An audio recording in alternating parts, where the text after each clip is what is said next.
आज हम बात करेंगे यम नियम के बारे में। सभी जानते हैं साधना का मुख्य अंग है यम नियम, आसन, प्रत्याहार, ध्यान, धारणा एवं समाधि। अपने मन की चित्त की वृत्तियों को निरोध करना ही योग है। जीवात्मा एवं परमात्मा में ही अंतःकरण की वृत्तियों को स्थापित करना ही उत्तम योग कहलाता है। हम जो यम नियम के बारे में बात करेंगे, यम 5 प्रकार का है। अहिंसा, सत्य, आस्तेय, ब्रह्मचर्य और अपरिग्रह। भोग तथा मोक्ष प्रदान करने वाले नियम भी 5 हैं,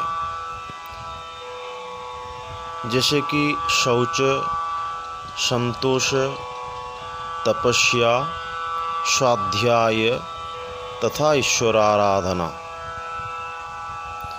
किसी भी जीव को दुख ना देना ही अहिंसा है। जैसे कि कहा गया है, अहिंसा परमो धर्म। हिंसा का 10 प्रकार का भेद है। पहला है किसी को उद्विग्न करना। 2 संतप्त करना। 3 रोगी बनाना। 4 किसी के शरीर से रक्त निकालना। 5 चुगली करना। 6 किसी के हित में बाधा पहुंचाना। उसके योग्य बातों को ना देखना। दूसरे को सुख से वंचित करना। अकारण बंदी बनाना। प्राणदंड देना। जो बात दूसरे प्राणियों के लिए हितकर हो वह सत्य होते हैं। ये जो 10 प्रकार के हिंसा में अंतर्गत है। तो प्राणी में जो सत्य हितकर है वो है सत्य बोलना, किंतु अप्रिय सत्य बोलना। जो सत्य बोलता है उसे तकलीफ तो आता है, मगर तकलीफ ज़्यादा दिन नहीं टिकता है। वैसे ही ब्रह्मचर्य संपूर्ण शुभ कर्मों की सिद्धि का मूल है।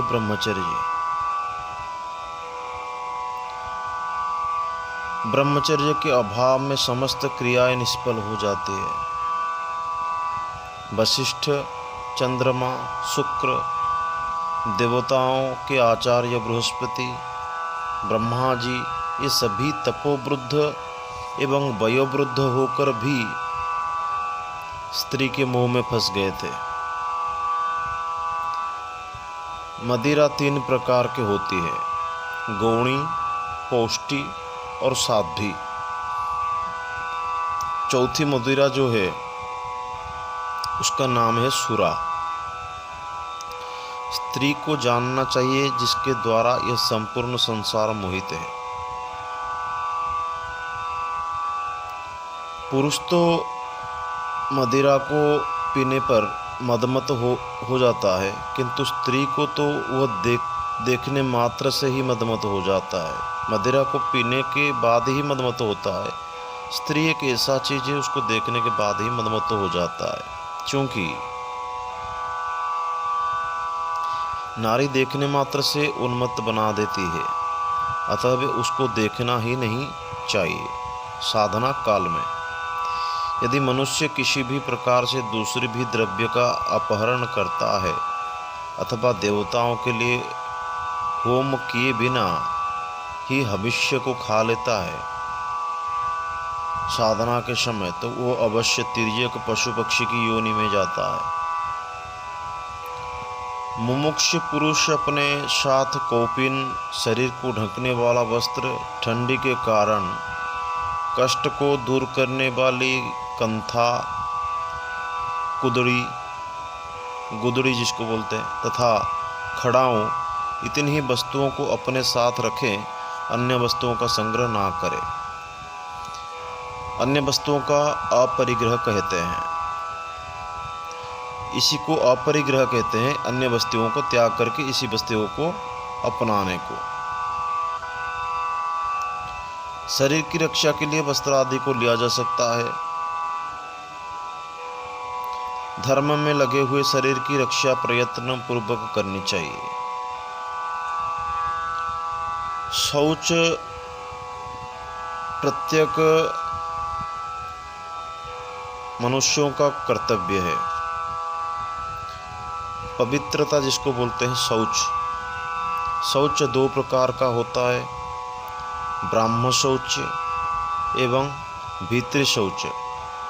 मिट्टी तथा जल से बाहरी शुद्धि होती है तथा भाव की शुद्धि को भीतरी शुद्धि कहते हैं। जिनके अंदर भाव नहीं है वो कितना भी पूजा करे या मंत्र जाप करे, कोई सिद्धिता प्राप्त नहीं होता है। तो सिद्धिता प्राप्त करने के लिए मन में भाव होना चाहिए। इन दोनों प्रकार की शुद्धि रखने वाला है वो पवित्र है।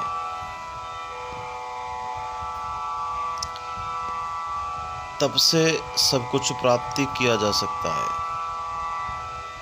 आसक्ति को त्याग करके मानसिक तप और देव पूजन आदि शारीरिक तप करना चाहिए। ओंकार मात्रा से रहित अथवा अनंत मात्राओं से युक्त द्वैत को विनष्ट करने वाला तथा शिव स्वरूप को चिंतन करना चाहिए।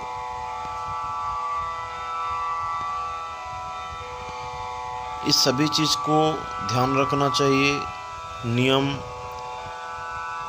यम के बारे में आपको बताया, अहिंसा, सत्य, अस्तेय, ब्रह्मचर्य और अपरिग्रह, ये पंच भाव को देखना चाहिए, ये पंच भाव को अपनाना चाहिए।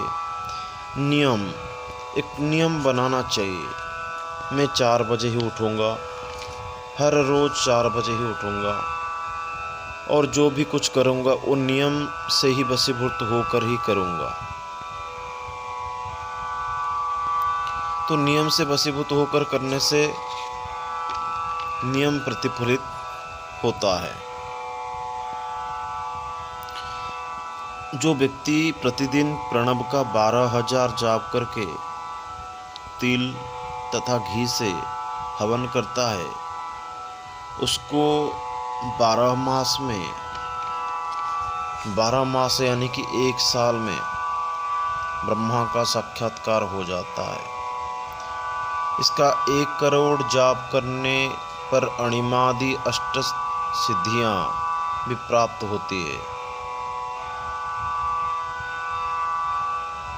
1 लाख जाप करने से सरस्वती आदि की कृपा होती है। भगवान विष्णु के 3 प्रकार के यज्ञ होते हैं, वैदिक, तांत्रिक तथा उभय मिश्रित। इन दोनों में से जो अभिप्रेत हो उसी विधि से भगवान विष्णु की पूजा करनी चाहिए।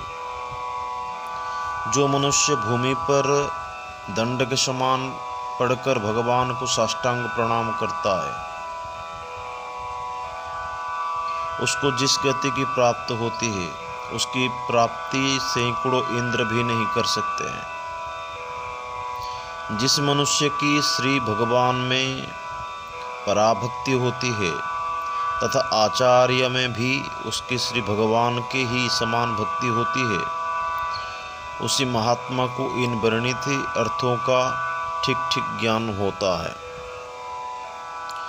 तो आज हम यम और नियम के बारे में बात किए। इसके बाद बात करेंगे आसन प्रत्याहार के बारे में। महादेव।